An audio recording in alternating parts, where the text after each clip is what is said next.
ليظهره على الدين كله وكفى بالله شهيدا. أشهد أن لا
Yang kedua, bagaimana proses berhijrahnya Nabi Sallallahu Alaihi Wasallam.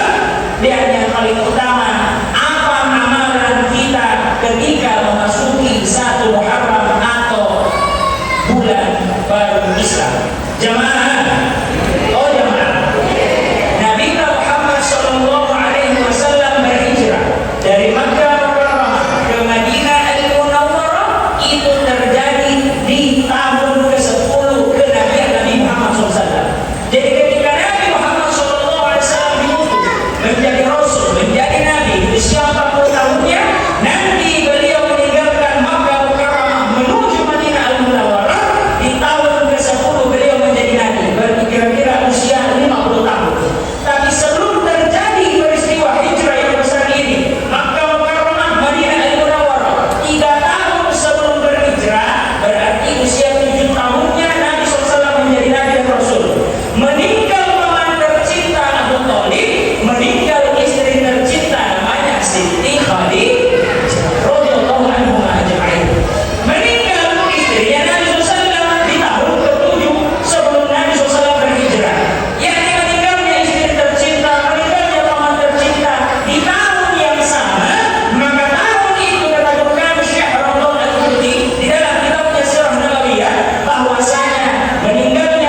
Ketika Nabi Shallallahu Alaihi Wasallam setelah beliau dari kota Taif, beliau beristirahat di suatu tempat, meninggalkan kota Taif. Setelah berdoa yang baik-baik, Nabi SAW meninggalkan kota Taif. Ada suatu lokasi keluar daripada kota Taif, di mana Nabi Shallallahu Alaihi Wasallam disambut. Ada yang menyambutnya, dan itu bukan orang beragama Islam, namanya Adas. Ini Adas bukan orang Madinah, bukan orang Mekah, bukan orang Arab Saudi, tapi ada yang mengatakan orang Persia, intinya keluar daripada Arab Saudi. Ini Adas ketika Nabi SAW capek perlu dalam perjalanan beristirahat di suatu tempat, di mana Adas itu datang bawa anggur supaya macam-macam Nabi SAW. Ketika Nabi SAW mengambil anggur tersebut, beliau mengucapkan Bismillahirrahmanirrahim. Beliau mengucapkan Bismillah. Si Adas kaget dan Nabi, tidak ada orang pernah dengar bilang begitu. Siapa kamu? Kata Nabi Muhammad SAW, dari mana kau? Nah, sebutkan saya dari negerinya Yunus bin Matta. Siapa itu Yunus bin Matta? Salah satu Nabi sebelum Nabi Muhammad SAW, Nabi Yunus alaihissalam. Saya dari negerinya Yunus bin Matta. Kata Nabi SAW, oh kamu tahu itu siapa Yunus bin Matta? Nabi bilang ini Adas. Oh ini Yunus adalah Nabi. Kata Nabi SAW, dia itu saudaraku karena dia Nabi, saya juga Nabi. Seketika Nabi SAW yang dalam keadaan sedih, berdarah kepalanya, dalam kelaparan, keroncongan dia punya perut. Ini Adas kaget karena ada orang kenal Yunus bin Matta, dan ternyata di hadapannya adalah Rasulullah Muhammad SAW. Dicium keningnya Nabi SAW oleh Adas, dicium tangannya, dicium kakinya. Nabi Muhammad SAW dimuliakan sama orang yang tidak beragama Islam. Apalagi hikmah ini cerita pendek? Kita ini berbuat baik tanpa harus melihat agamanya, tanpa harus melihat warna kulitnya, bentuk rambutnya, dan lain sebagainya. Karena Nabi SAW sangat menjaga yang dikatakan dengan akhlak mulia. Selesai peristiwa kota Taif, kembali Nabi SAW ke Mekah. Tapi ketika turun perintah untuk berhijrah, sebelumnya Nabi SAW menasihkan sedikit-sedikit sahabat untuk berhijrah. Disitulah hijrah daripada Abu Salamah beserta dengan menyusul istrinya. Berhijrahlah Sayyidina Utsman bin Affan, kemudian Sayyidina Umar bin Khattab mendatangi rumah Nabi Muhammad SAW. Nabi bilang, ayo berhijrah. Nabi SAW, jangan urus saya, belum ada perintah. Kemudian Sayyidina Abu Bakar Siddiq mau pergi, ayo Nabi pergi. Nabi SAW, jangan urus, belum ada perintah. Sayyidina Ali mau minawa, mau ikut, kata Nabi SAW, jangan kau pergi. Jadi yang tinggal di Mekah setelah banyak sahabat berangkat dari Makkah menuju Madinah Al-Munawwarah, tersisalah Sayyidina Muhammad SAW, Sayyidina Abu Bakar As-Siddiq, dan yang paling terakhir Sayyidina Ali karramallahu wajhah. Ini Sayyidina Umar. Itu Sayyidina Umar itu bakal berotot tinggi besar, orang paling ditakuti di tanah haram. Beliau mau berhijrah tidak sembunyi-sembunyi. Sahabat yang lain sembunyi-sembunyi supaya tidak dilihat, supaya tidak dihadap, supaya tidak dibunuh. Sedangkan Sayyidina Umar bin Khattab mau berhijrah, datang ke depan Ka'bah. Itu depan Ka'bah adalah tempat kemungkinan orang kafir Quraisy. Di situ di Abu Lahab, di situ di siapa lagi? Abu Bosor, Abu Jahal, Abu Lahab, kemudian Abu Lahab, siapa lagi satu ini? Ada orang itu. Abu siapa? Abu Abu itu. Nongkrong ini Abu di depan Ka'bah. Datang Sayyidina Umar bin Khattab, diceritakan sama Sayyidina Ali. Itu beda Sayyidina Umar, saking rewana, saking hebatnya bahwa nak tahu kalau Allah tolongi, nanti kepada dia bilang, "Oi, kau kafir Quraisy yang jadi kau mana?" Itu terjemahan begitu. Kau semua yang rantau saya berpandang. Saya Umar bin Khattab mau pergi dari Mekah menuju ke Madinah. Kalau ada orang yang mau putus kepangangan, maju aku. Kalau ada orang mau janda istrinya, maju aku. Kalau mau menangis mamanya, maju aku. Kalau ada mau yatim anak-anak, maju aku. Itu apa-apa dulu semua orang asing sama Sayyidina Umar. Berani awal berangkat. Kemudian berlalulah bulan, 1 bulan, hari berganti, minggu berganti, bulan baru tiba, sampai 4 bulan Nabi SAW dapat wahyu dari Allah Subhanahu wa Ta'ala. Ternyata ini bocor-bocor ini, apa istilahnya, punggawa-punggawana orang kafir Quraisy sedang rapat.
Jadi kalau ada nasihat Bapak Ibu sekalian, yang dibilang-bilang. Karena sami itu datang dari tetangga C atau semua.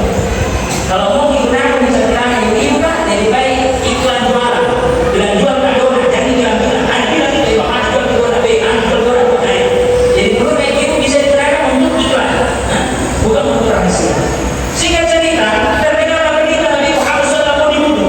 Seluruh penduduk kota Makkah Mukarramah, seluruh kaum suku Quraisy itu masuk semua di rumah Nabi Muhammad. Mati Muhammad. Nah kalau anggota itu berkeliling, ada 10-20 puluhan orang yang keliling rumah Nabi Muhammad SAW. Tapi ditahui bahwasanya Nabi Muhammad dilindungi Allah. Allah kasih tahu Nabi Muhammad bahwa jangan kau tidur di tempat tidur malam ini. Siapa disuruh gantikan ini? Siapa yang gantikan? Kan sisa 3 di sahabat. Sisa 2. Nabi Muhammad SAW, Sayyidina Abu Bakar As-Siddiq, Sayyidina Ali radhiyallahu anhu. Maka bertanya, siapa yang gantikan ini? Nabi Muhammad SAW di atas tempat tidur dan Nabi SAW tidur.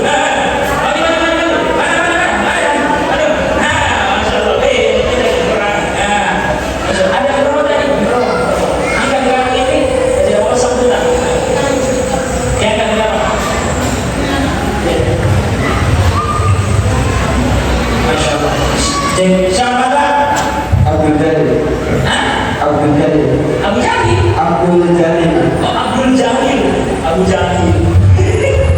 Oh ya, Abu boleh. Abdul Jalil biasa dipanggil Jalil. Jalil. Oh, Jalil. Tinggal di mana Jalil? Di RW 40. Di Bulu RW 4. Oh, saya bertiga. Iya, sering berkuliah. Kau sering berkuliah ya? Di baru-baru dia ada PLN. Jadi, siapa nama sahabat yang menggantikan Nabi Muhammad SAW untuk tidur di atas tempat tidur Nabi SAW? Sayyidina Ali bin Abi Thalib. Sayyidina Ali bin Abi Thalib. Nah ini jodohnya. Betul nih Pak? Betul nih Pak? Betul nih Bu? Ibu, betul nih? Pertanyaan kedua. Saya syukurnya. Pertanyaan kedua. Yang mana ini? Satu tanganku, satu kiriku, atau satu tangan pakai dua? Yang mana ini? Satu kanan, satu kiri? Satu kanan dan satu. Yakin? Yakin. Deal? Mau ganti? Jalil. Jadi, Insyaallah. yakin satu kanan? Iya. Kenapa bukan satu apa aja? Hah? Satu dulu. Lalu juga. Kenapa dibalik? Iya. Banyak sini itu sempurna. Satu kanan Bu? Iya. Yakin? Yakin. Deal? Deal. Oke, deal dulu ya. Sama-sama Ibu. Satu kanan Nabi Jalil dari RT 4. Iya. RT 4. Bismillah. 5, 4,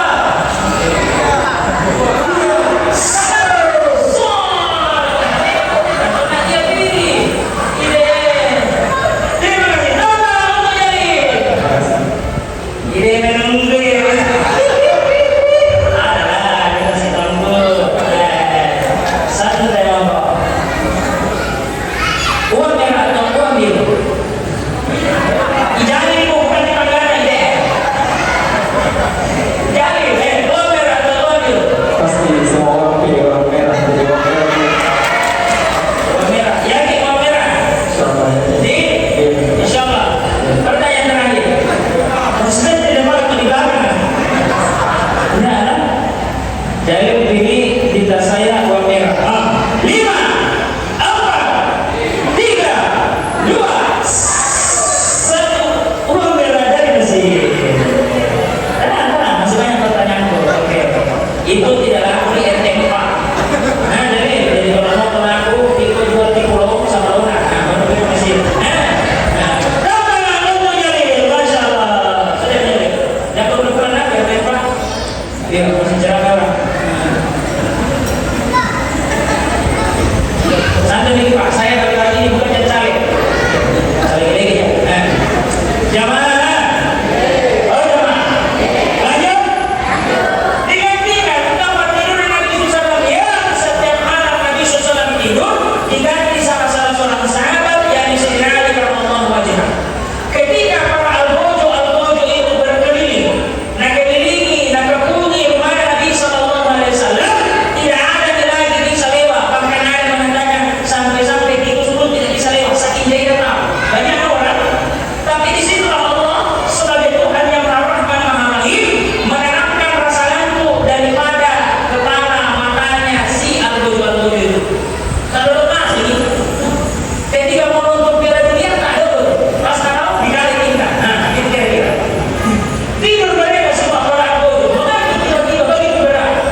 bapak beserta. Kalau bisa, karena tempat yang kekal abadi, wal akhiratu khairun wa abqa. Negeri akhirat lebih kekal abadi. Maka kalau kita punya perhiasan, itu keimanan ibu, itu kalimat la ilaha illallah adalah intan yang paling mahal, mutiara yang paling berharga.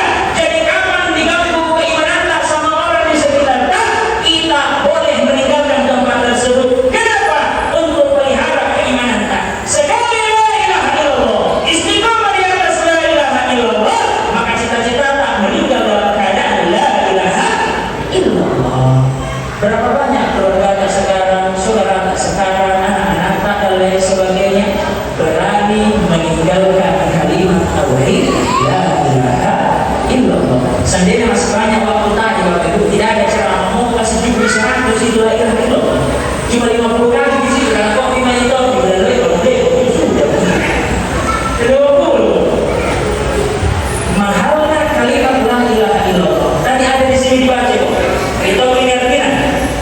Setelah istighfar ada tertulis sabda Nabi SAW, jadidu imanakum, perbaharuilah iman kalian, kata Nabi SAW. Bertanya sahabat, kaifa nujaddidu imanana ya Rasulullah, bagaimana cara kami memperbaharui iman kami ya Rasulullah? Maka Nabi SAW mengatakan, perbaharuilah setiap waktu keimanan kalian dengan banyak-banyak mengucapkan kalimat la ilaha illallah. Kalau ada la ilaha illallah di hati kita, dalam hadis Nabi SAW, man qala la ilaha illallah dakhala al-jannah. Siapa orang yang meninggal dalam keadaan la ilaha illallah pasti masuk surga. Bertanya salah seorang sahabat, ya Rasul, engkau mengatakan orang meninggal la ilaha illallah itu masuk surga? Oh betul. Bertanya itu sahabat namanya Abizar. Wa in zana wa in sarah, sekalipun orang itu di masa hidupnya pernah berzina, pernah mencuri, layakkah dia masuk ke dalam surga Allah Subhanahu wa taala? Nabi SAW menjawab, sekalipun orang itu pernah berzina, sekalipun orang itu pernah mencuri, sekalipun orang itu gemar melakukan kemaksiatan, dengan catatan di akhir hayatnya dia mengucapkan kalimat la ilaha illallah, pasti masuk surga. Ini bisa protes, bahkan bertanya, Rasul, baik ya Rasul, orang itu pernah berzina loh, orang itu pernah mencuri loh, orang itu gemar melakukan maksiat ya Rasulullah, layakkah dia masuk ke dalam surga Allah Subhanahu wa taala? Kedua kalinya Nabi SAW menjawab, wa in zana wa in sarab, mana mereka di zina, lagi mencuri, merampok dan lain sebagainya, dengan catatan dia tidak keluar daripada kalimat la ilaha illallah, Allah layakkah dia masuk ke surga. 3 kalinya protes Abizar, masih itu pertanyaan, tapi jadi kenapa Rasul bagi ya Rasul? Ini orang pernah berzina, mencuri, melakukan dosa besar, kenapa bisa masuk surga? Ketiga kalinya Nabi SAW menjawab, berubah bukan, nah jodoh-jodoh Abizar. Oh Abizar, walaupun orang itu pernah berzina, walaupun orang itu pernah mencuri, walaupun engkau tidak menyukainya Abizar, jika orang itu meninggal dunia dalam keadaan la ilaha illallah, Allah layakkah dia masuk ke dalam surganya. Dari kisah hadis yang pendek ini Bapak Ibu sekalian, betapa mahalnya, mulianya, agungnya kalimat la ilaha illallah. Pelihara la ilaha illallah. Kalau mau kita tinggal dalam keadaan la ilaha illallah, Nabi kasih info dalam hadisnya yang mulia, beliau bersabda yang maknanya orang itu meninggal sesuai dengan kebiasaannya. Kalau ada orang gemar melaksanakan sholat di masjid, tidak jauh-jauh meninggalkan dalam keadaan sujud di hadapan Allah. Ada orang yang gemar membaca Al-Quran, bukan cuma di Ramadan dia baca Al-Quran, setiap waktu dia baca Al-Quran, tidak jauh-jauh meninggal dalam keadaan baca Al-Quran. Ada orang yang gemar zikir subhanallah, alhamdulillah, ada yang gemar istighfar, ada yang gemar melakukan kebaikan, maka kebaikan yang sering dia lakukan tidak jauh-jauh meninggal dalam keadaan kebiasaan. Na'udzubillah. Kalau kita punya kebiasaan sering cerita-cerita jelek tetangga, sering riba, namimah, iri, itu iri. Itu iri ada singkatannya SMS. Senang melihat orang susah, susah melihat orang senang. Tetangga ada beli motor listrik, dia tak kontak. Banyak iri itu. Tetangga ada beli kipas, dia tak putar. Tetangga ada beli setrika, dia tak merasa. Kalau ada orang yang melakukan seluruh amal yang keburukan di dalam kehidupan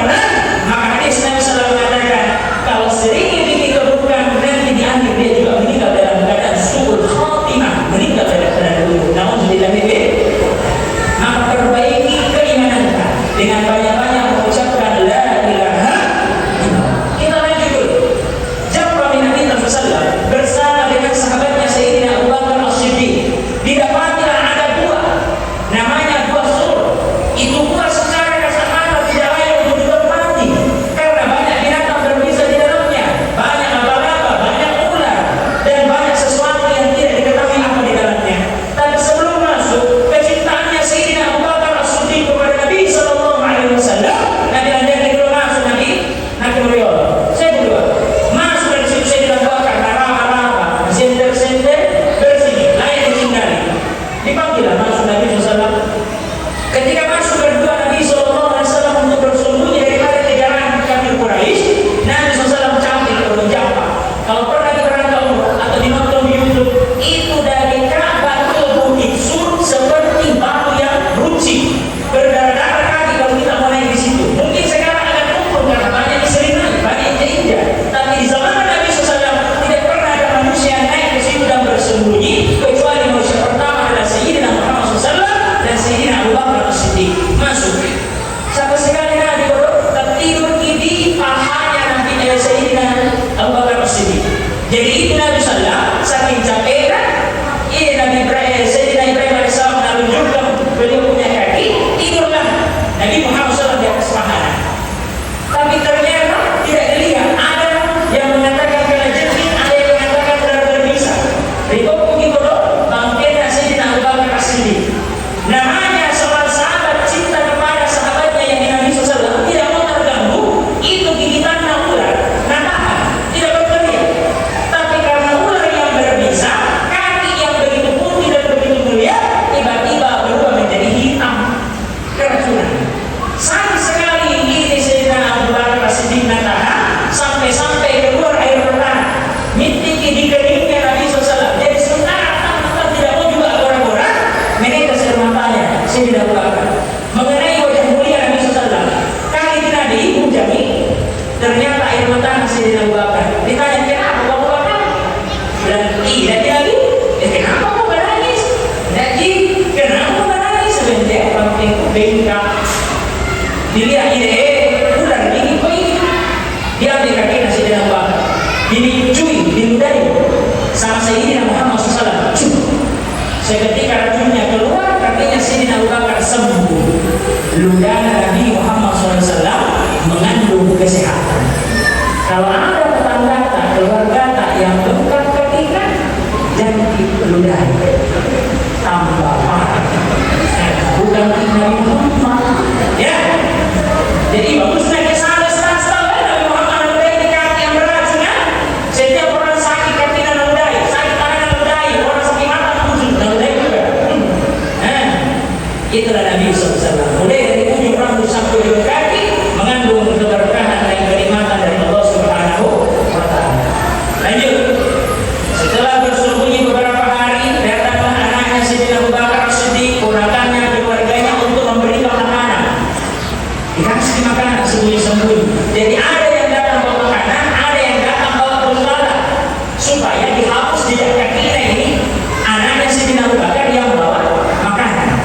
Singkat cerita, Allah Subhanahu wa Ta'ala menjadikan gua tersebut seakan-akan tidak ada orang, karena sempat datang kafir Quraisy lalu-lalang lewat-lewat di depan itu banyak. Di situ Sayyidina Abu Bakar dan Sayyidina Muhammad SAW tidak ada. Tapi Allah ingin menyembunyikan. Ada yang mengatakan disitulah laba-laba diizinkan oleh Allah untuk menutupi lubang yang besar, seakan-akan tidak pernah ada lewat di situ. Dan disitulah burung merpati untuk bisa bertengger dan bertelur. Jadi memang ini jalan seakan-akan tidak ada orang. Sampai-sampai di dalam tafsiran Nabawiyahnya Syekh Al-Bukhari beliau mengatakan, oh dan dia dapatkan ini karena dengan kami kaki ini itu kafir kan? Kita juga berdua ini Nabi Muhammad mengatakan, Abu Bakar, jangan bilang kita berdua karena yang ketiga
Jadi yang datang muhajirin orang berhijrah, orang yang menunggu adalah sahabat Ansar. Ketika Nabi SAW, ini diriwayatkan ibu, cerita ini dibisarkan dalam surah Nabawiyah.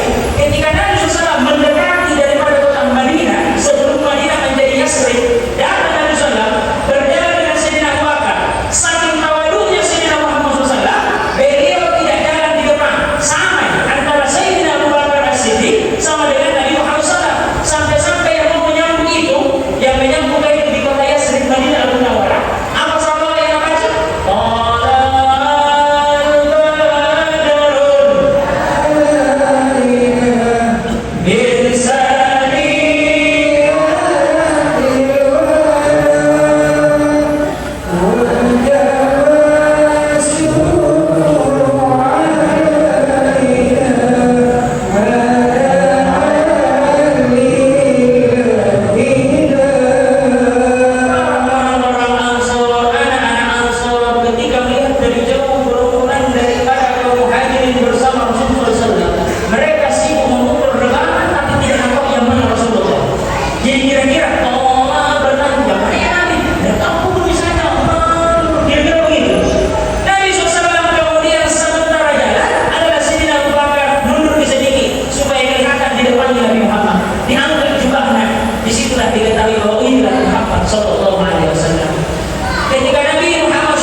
Di mana di sekolah? Yang ini ada teman di sana begitu. Tahu masjid apa yang dibangun Nabi Muhammad SAW ketika masuk ke Madinah Al-Munawwarah? Tahu? Tahu? Tahu? Oh, ada di situ. Dari mana tahu? Dari kisah Nabi siapa? Apa nama masjid yang dapat pertama? Masjid Kuba. Apa artinya Kuba? Belum dibaca tapi bisa di sana. Ada di dalam itu. Masjid Kuba. Siapa yang tahu? Siapa yang tahu? Guru amalmu atau? Dari buku di mana? Sekolah. Jadi ada buku kumpul gitu. Dan apa nih masjid yang dalam Nabi? Iya. Ya. Sudah kan? Serius. Saya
Di tas saya 3 lembar apa?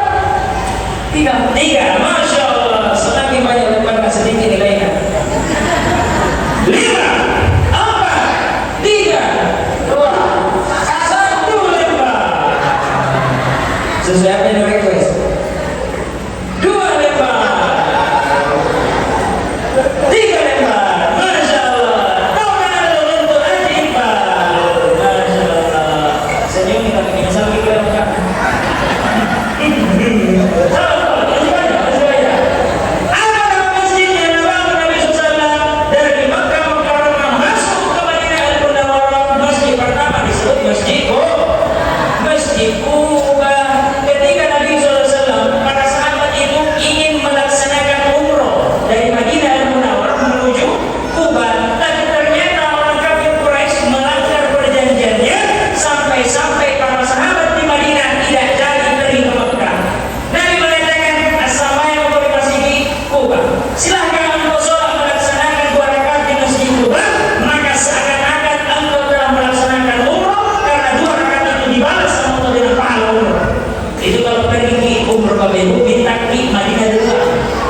Madinah duluan supaya belum bikin pergi umroh dapat lagi pahala umroh. 2 rakaatnya sholat di Masjid Kuba, sholat sunnah di pahala umroh. Berarti kalau 8 kali di sholat sunnah di sana 8 pahala umroh. Dan ini kalau kita tidak kalah sudah bikin melaksanakan demikian diri kalau bisa masuk di sana kita di Masjid Kuba. Dari kisah ini Bapak Ibu sekalian, mulai dari Nabi ke kemudian hijrah dari Makkah ke Butusur nanti masuk daripada Madinah al Munawwarah. Padahal Nabi ini kan dilihat sama Allah. Kenapa harus jalan kaki? Kenapa tidak dikasih tembak? Atau dilewat tanahnya supaya tembus tidak dibunuh? Atau dikasih menghilang biar tidak kelihatan? Kenapa bisa Allah memberikan cobaan terhadap Nabi Muhammad SAW? Meninggal istrinya, meninggal kemudian pamannya, disiksa dilempari batu, kemudian dikejar-kejar sama kaum Bani Quraisy. Apa yang bisa kita petik gimana Bapak Ibu sekalian? Perjuangan itu adalah nyata. Perjuangan itu adalah nyata. Rasul Shallallahu Alaihi Wasallam adalah seorang manusia. Kita semua adalah manusia. Maka manusia mencontohi manusia. Kalau kita manusia disuruh contohi malaikat tidak bisa. Kenapa? Malaikat tidak bernafsu, makan tidak, minum tidak, menikah tidak. Siapa di sini yang mau tidak menikah? Musuh menikah. Tidak bisa kita contohi malaikat karena malaikat terbuat dari cahaya, kita dari tanah. Manusia mencontohi manusia. Tidak mungkin kita mencontohi iblis. Iblis itu laknatullah. Iblis itu dari api. Tidak melaksanakan sholat, malas membayar zakat, putuskan silaturahmi. Tidak mungkin kita ikuti iblis. Walaupun banyak sekarang orang si baik iblis, manusia tapi malas sembahyang, ide. Manusia tapi tidak putuskan silaturahmi, ide. Manusia tapi sering mencuri, sering melakukan kemaksiatan. Kenapa kita ibu? Kita begitu.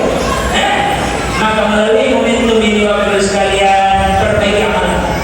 Hal yang paling utama disantap basah dengan kalimat la ilaha. Yang kedua, ikhlaskan hati kita ketika beribadah kepada Allah Subhanahu wa taala, terutama ibadah sholat. Tidak ada amalan yang paling utama di hadapan Allah Subhanahu wa taala sebagai kuncinya amalan-amalan yang lain, yakni sholat. As-sholatu miftahul jannah. Adalah sholat kuncinya surganya. Seperti kulkas, Bapak Ibu, ada semua kulkas atau kulkas itu di dalam ada semangka, ada durian, ada jeruk, ada iqbal di dalam. Kenapa dalam kulkas iqbal?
kilo ada mana 3 kali Yunus bin Matta keluar. Akhirnya dilemparkanlah Sayyidina Yunus alaihissalam karena meninggalkan kaumnya, lari tidak mau berdakwah, dilemparkan daripada kapal itu jatuh ke langit. Kejadian itu tengah malam, ada di situ ikan besar menelan Nabi Yunus alaihissalam. Makanya Nabi Yunus disebut dengan nabi yang mengalami 3 kegelapan di malam hari, di lautan yang dalam, dan di perut ikan paus atau ikan tin namanya. Istighfar di situ ditelan juga tidak dipunya. Nah ini cerita kalau dipunya Nabi Yunus, ditelan saja. Apa istighfar Nabi Yunus? La ilaha illa anta subhanaka inni kuntu minaz zalimin. Kalau dibaca sendiri, tapi kalau para imam yang pimpin doa, la ilaha illa anta subhanaka inna kunna minaz zalimin. Inni kuntu minaz zalimin sendiri, inna kunna minaz zalimin banyak. Istighfar Nabi Adam, istighfar Nabi Yunus, istighfarnya Nabi Yunus diampuni sama Allah di 10 Muharram. Ayo, istighfar itu Bapak Ibu sekalian, Nabi SAW tidak kurang 70 sampai 100 kali dalam hadis Rasulullah. Nabi itu langsung terpelihara dari dosa kecil, dosa besar, disengaja atau tidak, mengkok yang akan datang, sudah diampuni seluruh dosanya Nabi Muhammad SAW, tapi tidak kurang minta ampun 70 bahkan sampai 100 kali. Kita ini bukan Nabi, berapa kali diminta ampun sama Allah? Apa istighfar Nabi Muhammad? Banyak. Mau yang pendek kan? Astagfirullahaladzim alladzi la ilaha illa huwal hayyul qayyum wa atubu ilaih. Siapa orang yang membaca astagfirullahaladzim alladzi la ilaha illa huwal hayyul qayyum wa atubu ilaih 3 kali membaca sebelum tidur, walaupun dosa sebanyak di lautan, Allah ampunkan dia punya dosa. Oke, yang banyak-banyak sedikit sayyidul istighfar. Apa itu sayyidul istighfar? Allahumma anta rabbi la ilaha illa anta khalaqtani wa ana 'abduka wa ana 'ala 'ahdika wa wa'dika mastata'tu a'udzu bika min syarri ma sana'tu abu'u laka bi ni'matika 'alayya wa abu'u bi dhanbi faghfir li fa innahu la yaghfiru dzunuba illa anta. Siapa orang membaca sayyidul istighfar 10 kali sebelum azan subuh, meninggal di siang atau di sore hari sebelum maghrib, 10 kali istighfarnya sayyidul istighfar, maka Allah catat dia mati dalam badan syahid, masuk surga tanpa hisab. Siapa orang yang membaca sayyidul istighfar 10 kali setelah sholat asar, meninggal di waktu maghrib atau malam sebelum sembahyang subuh, Allah catat dia mati syahid, masuk surga tanpa hisab. Istighfar. Man lazima al-istighfar ja'alallahu lahu min kulli rizqin makhraja wa min kulli hammin faraja wa razaqahu min haitsu la yahtasib. Orang yang merasa guna, minta ampun sama Allah, diberikan dia jalan keluar terhadap masalah yang dihadapi. Hatinya yang sempit menjadi luas, dan yang kotor yang sedikit didatangkan rezeki dari arah yang tidak disangka-sangka. Istighfar. Jangan lupa banyak istighfar di bulan Muharram. Yang kedua, amalan utama bulan Muharram itu ada anak yatim. Mungkin di sini RW tadi kasih tahu siapa anak yatim, kelihatan di situ. Mencintai anak yatim, memuliakan anak yatim, karena Nabi SAW dalam hadisnya, orang yang mencintai anak yatim, kedekatanku di surga begini. Apa maksudnya begini? Antara Nabi SAW dengan orang yang mencintai anak yatim sangat dekat. Jadi kalau mau dekat dengan Nabi Muhammad SAW di hari kiamat kelak, cabut-cabut kepala anak yatim. Kalau ada anak yatim ditaruh, cabut-cabut kepala anak. Nenekku yatim nih, satu kamu dicabut-cabut kepala anak yatim. Muliakan mereka, jangan ambil hartanya. Kalaupun kita mau ambil hartanya, jangan berlebihan. Yang penting mereka bisa makan, mereka bisa menikmati hartanya. Hati-hati, harta anak yatim, harta yang panas. Kalau tidak ada harta di situ, coba-coba diambil, dimakan-makan, tidak dikasih tahu bahwa dia punya hak. Hati-hati, berutang, dilaknat di dunia, dihancurkan di akhirat. Cintai anak yatim. Yang kedua, yang ketiga, dianjurkan berpuasa di bulan Muharram. Mau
Iqbal minta, ya Allah berikanlah saya motor, dikasih hadiah motor, nah pakai. Selain karena minta motor dikasih motor.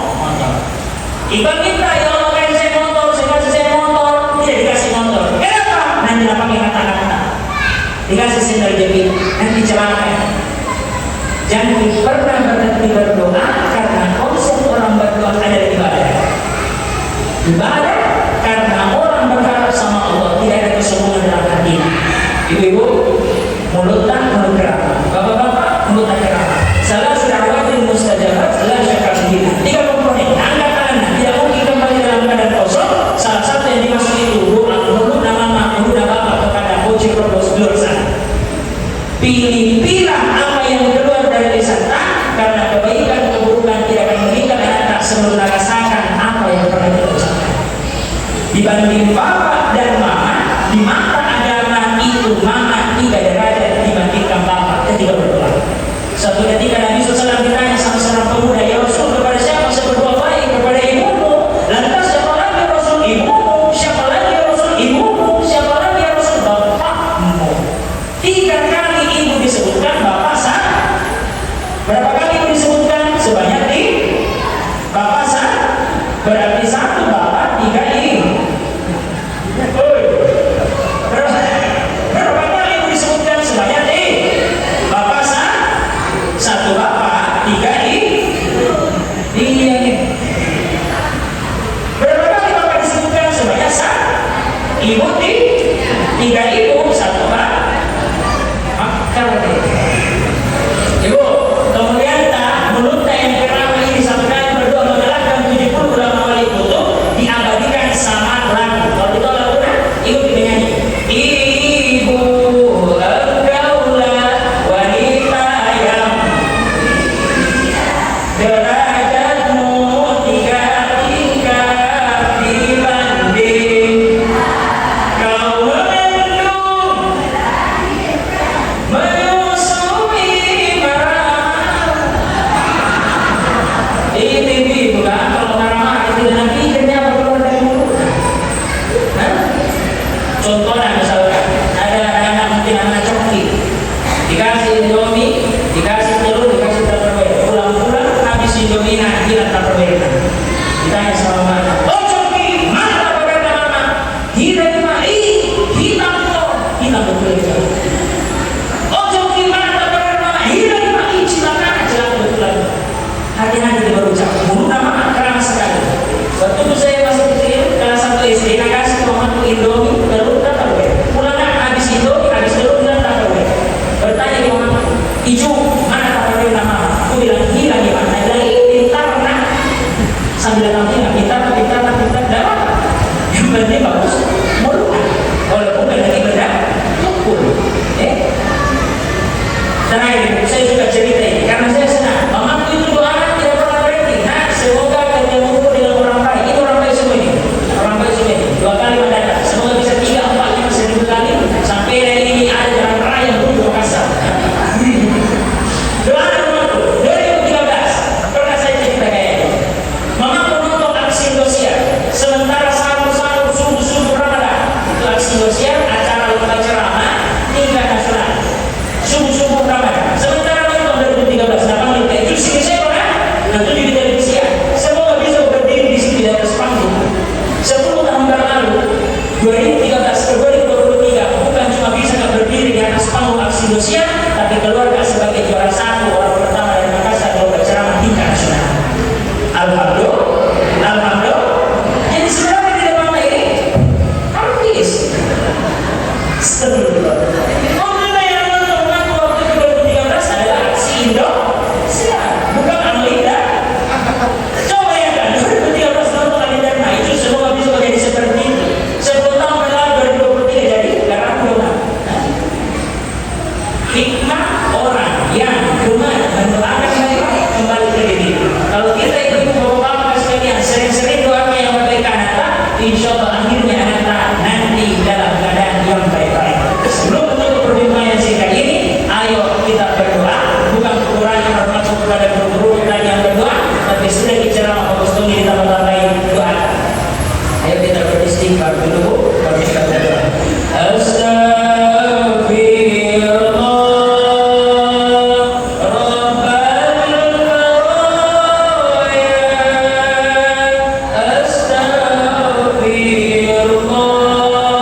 Demikian Bapak Ibu sekalian, mohon maaf bila salah-salah kata. Insyaallah ke depan semoga kita bisa menjadi lebih baik. Walaupun kita tidak bisa berhijrah dengan jasad kita, minimal hati kita semakin dekat dengan Allah melalui sholat, sujud, menyembah Allah Subhanahu wa taala dan memperbanyak shalawat kepada Nabi Muhammad sallallahu alaihi wasallam. Saya syukur